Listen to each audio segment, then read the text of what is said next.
Hi, I'm Chance, And I'm Sarah Catherine, and this is Conservation Connection. presented by Last Chance Endeavors. We run a wildlife education nonprofit focused on connecting students to their environment. Each week here on Conservation Connection, we do just that by introducing you to the groundbreaking science and conservation work that's happening every day around the country. We talk to professionals in the world of conservation science and wildlife management and ask them about their career, Their current projects, their wild and crazy stories from the field, and everything in between. Join us each week to discover just how these dedicated people are working to protect our planet.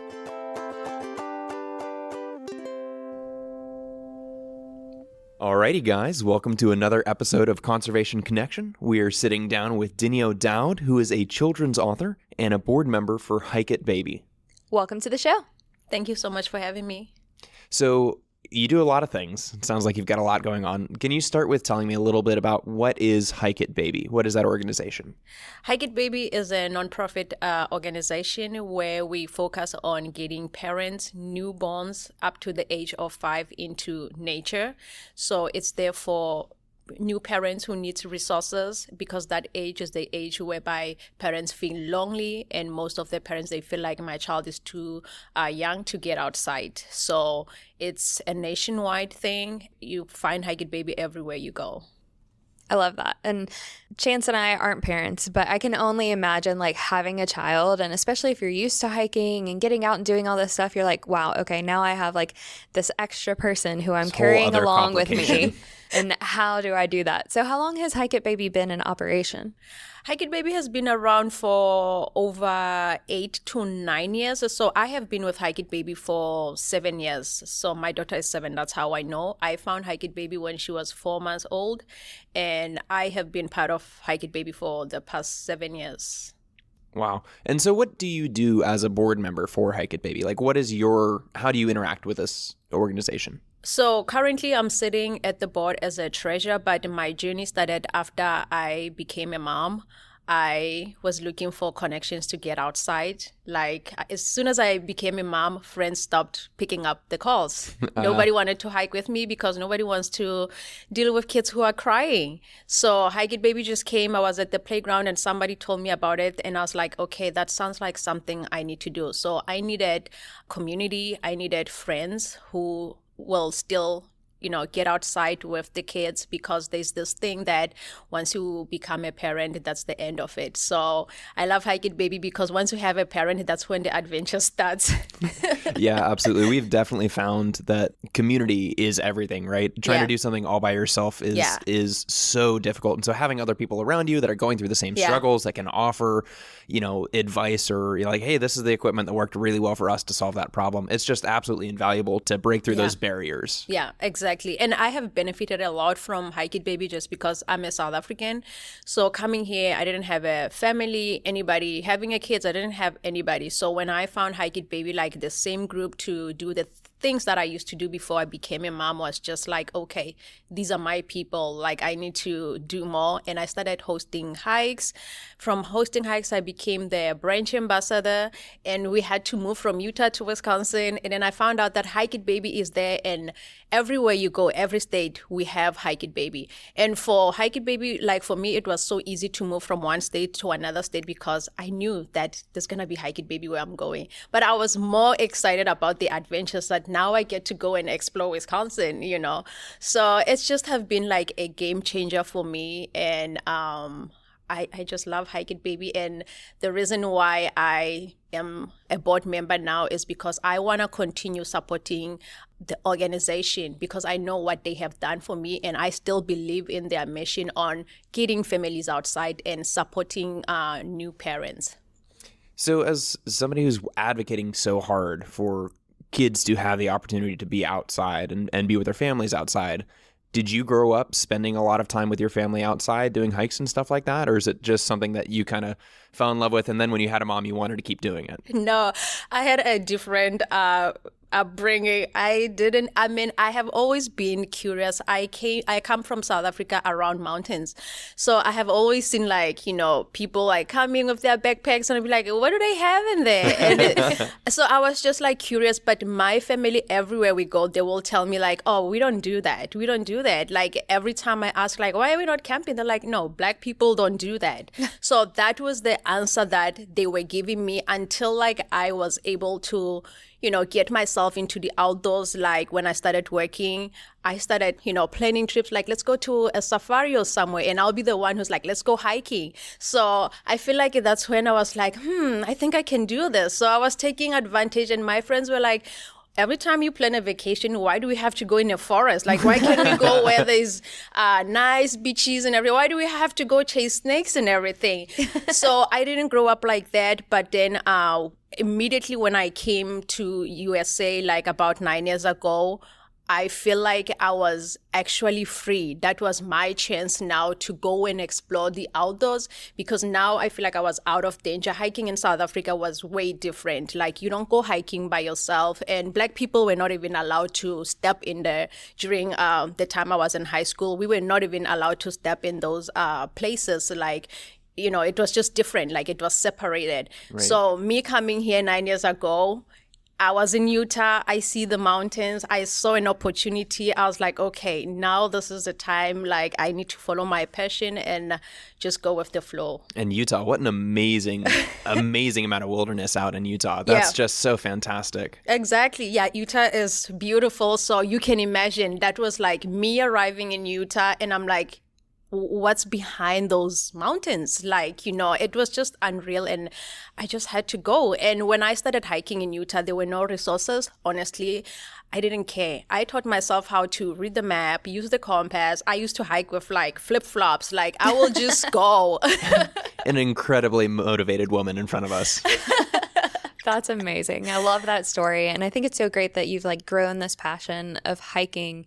And in your 7 years that you've been with Hike It Baby, have you seen changes in yourself and your family and the people that you work with? And obviously, I imagine that's pretty impactful on people who, especially if they didn't hike before they had a baby, or, they did, but now they have a baby they're bringing along with them. So what kind of changes have you seen in that time?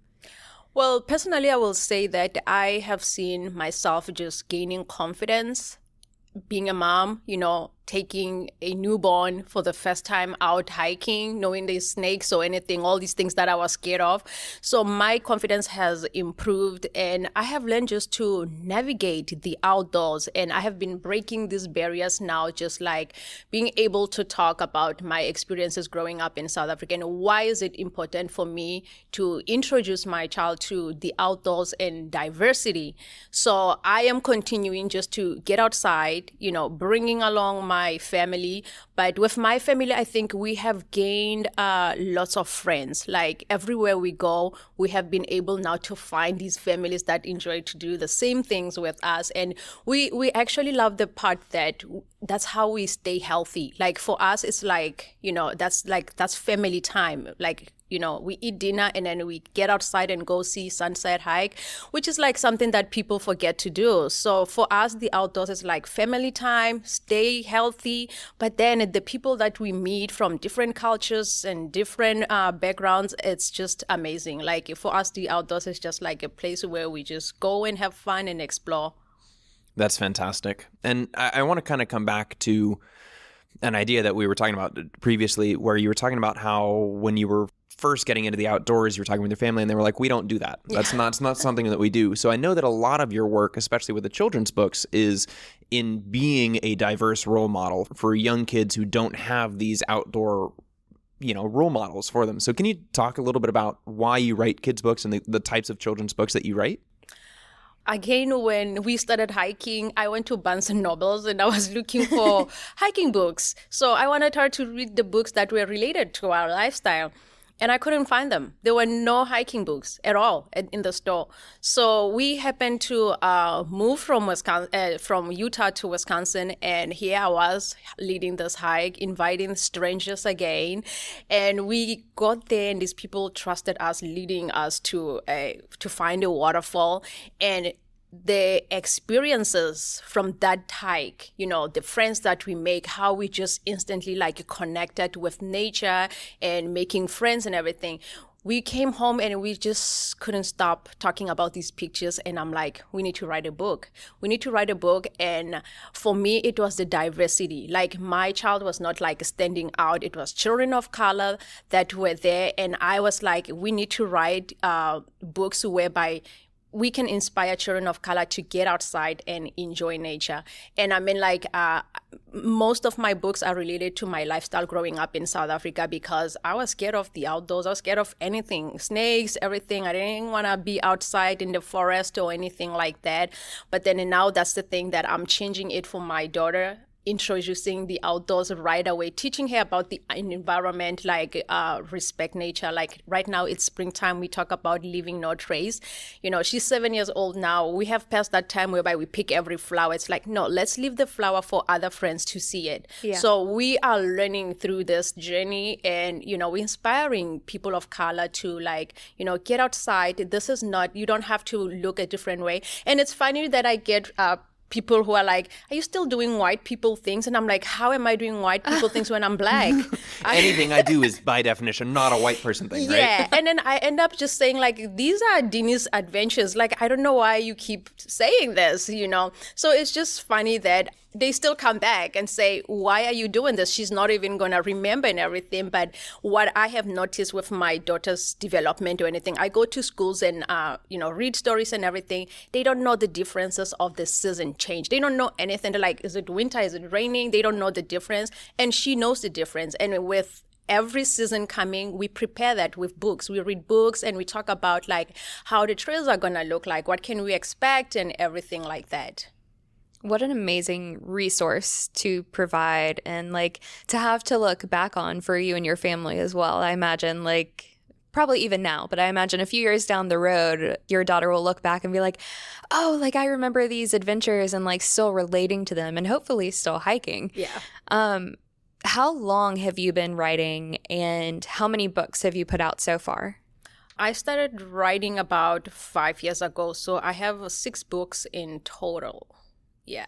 And I self-published them because I didn't want to go knocking at the publishers and just like let them read my story and be like, okay, we're not doing this. I just wanted to get my message outside, and I just wanted the stories to be authentic. I didn't want to make up stories. So I wanted to connect with kids at their level and write the story the way it will be fun.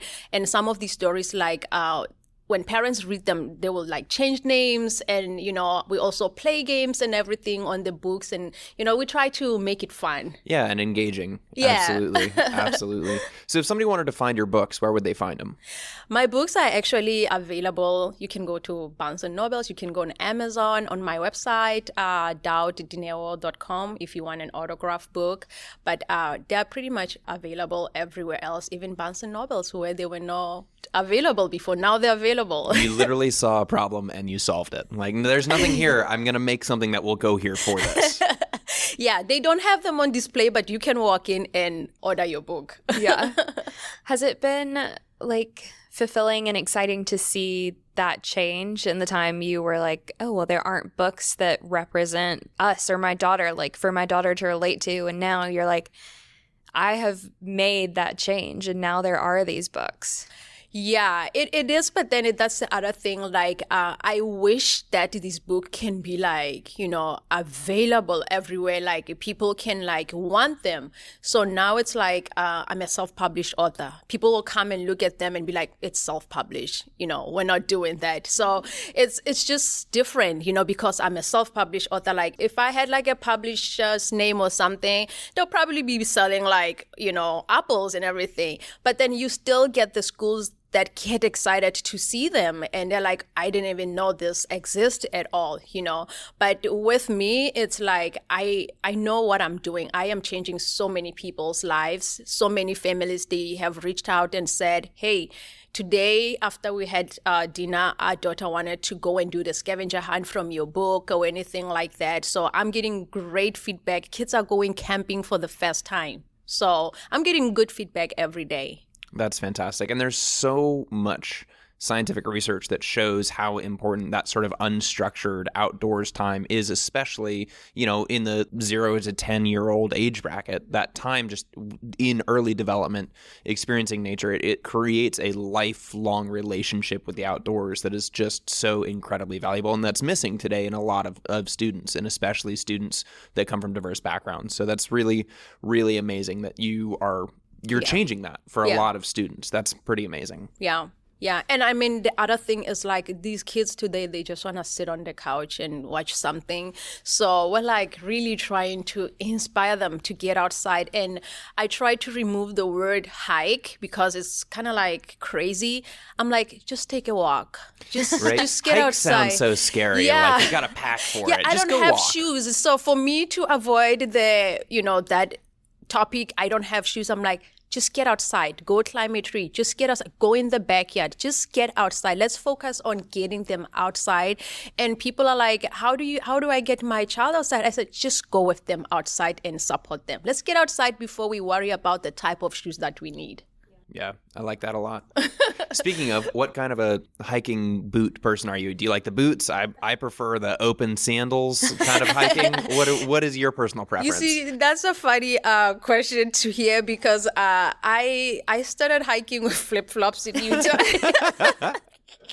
I didn't really let any shoes, like I didn't even know that I have to have a hiking boots. I just wanted to get outside and go hiking. But then now that I work with like, some brands and everything, I still hike with like running shoes, But then now that I'm training for Kilimanjaro, after all these years, I'm struggling to find the right hiking boots. And I'm like, no wonder I never even like stressed myself with hiking boots. I just went outside. So I don't hike with hiking boots, but if I do, I don't know. It's really just whatever's available to you. I just want people to get outside. Whether you get barefoot or anything, I don't care. Just get outside before we worry about the expensive boots. Yeah. So something you just said, I want to go back to that. You're training to hike Kilimanjaro. So what? I want to hear about what that journey has been like. When do you plan to hike it? We're going to have to do a follow-up interview. I know. Yeah. So during lockdown, I hit depression. Like I was just, here I am, like I get outside every day. This is my happy place, right? And now we are being told, do not get outside. Let's not go to the parks or anything else. So I was left with like my backyard. So I was looking for motivation to still like get outside. And I end up signing up for 50K. I have never even run like 10K. So I was just looking for like a really good example to keep running outside and to deal with my mental health. I was like, okay, if I'm sitting around here in the falls, I'm going to go crazy. So I signed up for 50K. I was supposed to run that in Utah, and I end up running 30K because I was like, I don't want to kill myself. I just want to go and have fun. So I came back, and 2 weeks later, I was in bed again dealing with depression. I didn't have anything to do. And then I was like, what is that again? Kilimanjaro? I said, what's that giant mountain that I've heard of? Yeah. And then it came back again that last time I read on the news, it was a white person who did it. And it was like a big thing on the news. I'm like, can I even sign up for that? And I started into looking for something like, that's going to happen next year. And then I end up connecting with the first Black African woman who summit Mount Everest, Sarah Kumalo. And she was like, I have been to Kilimanjaro so many times. I'm happy to take you. Wow. That's amazing. And then I posted on Instagram, I said, hey, who wants to go to Kilimanjaro with me?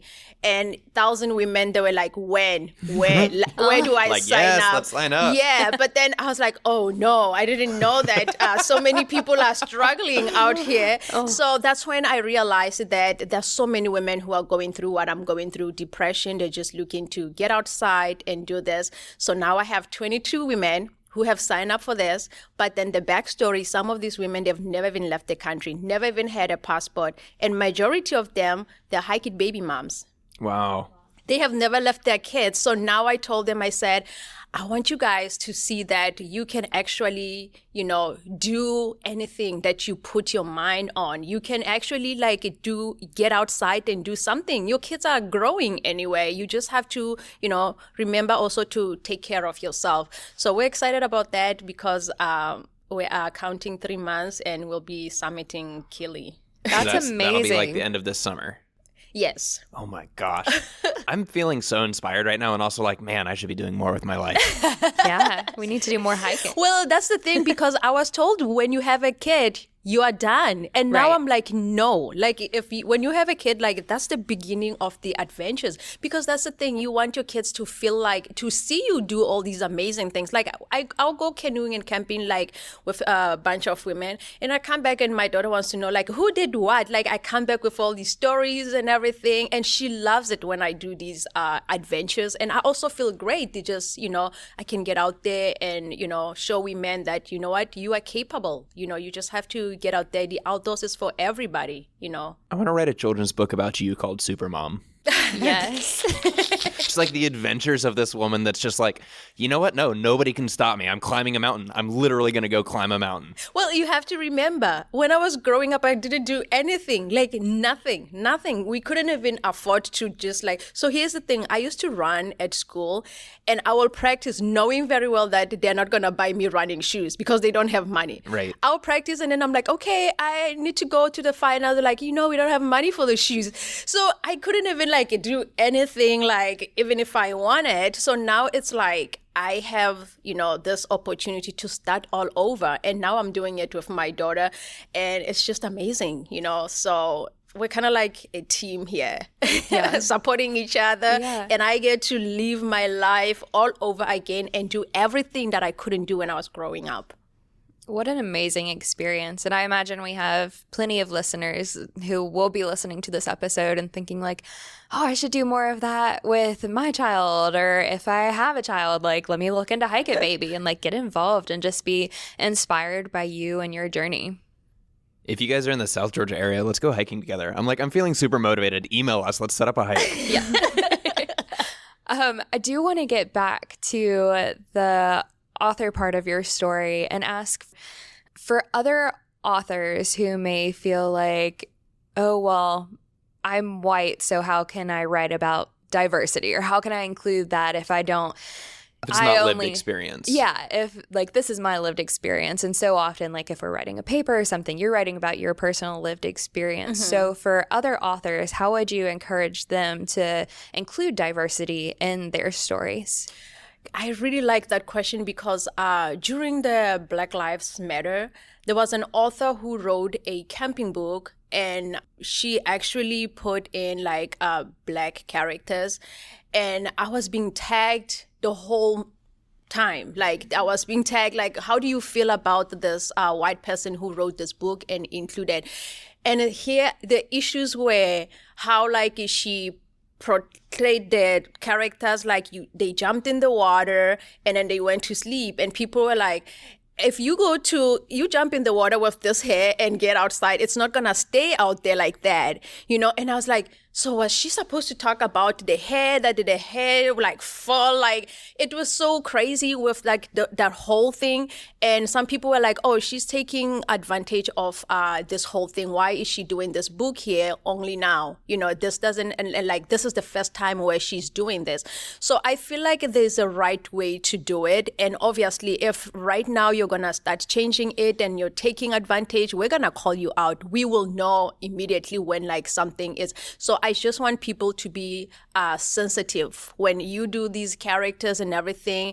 Remember, I have a child who have like, very big afro hair, curly hair and everything. They do look at the characters, and I know with my daughter, when I do her characters, I work with her and she will tell me, that doesn't look like me. My hair is not straight like that, So that's the thing. The authors just have to make sure that they include people of color. Like, sit down with another person of color and be like, how do you feel about these characters? How do you feel about the story? Don't just stay back and have like, write it with white people only and then come, because we're going to question it. But then if you come back and say, I did open the story to people of color, they did say it's the right way, then it makes sense. So I think people just have to be honest and have open conversations.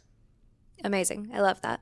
Yeah, and I think that really just that kind of sums it up. Just have the conversation, right? Don't be afraid to talk to people and interact with people and say, hey, this is not something that I've experienced. It's something you've experienced. Can I learn from you? Can we work together to make a more inclusive story? Yeah. That's fantastic. Well, thank you so much for taking the time to sit down with us. This has been a really awesome episode. I kind of want to hike Mount Kilimanjaro now. We're going to be looking into that once this recording ends. But again, thank you so much for taking the time to be with us. Thank you for having me. It was really fun. Thanks for listening to this episode of Conservation Connection. If you enjoyed our podcast, go ahead and subscribe to make sure you catch every episode that we post. We'd love to hear from you. So if you want to reach out, go to our website, lastchanceendeavors.com/contact and shoot us an email.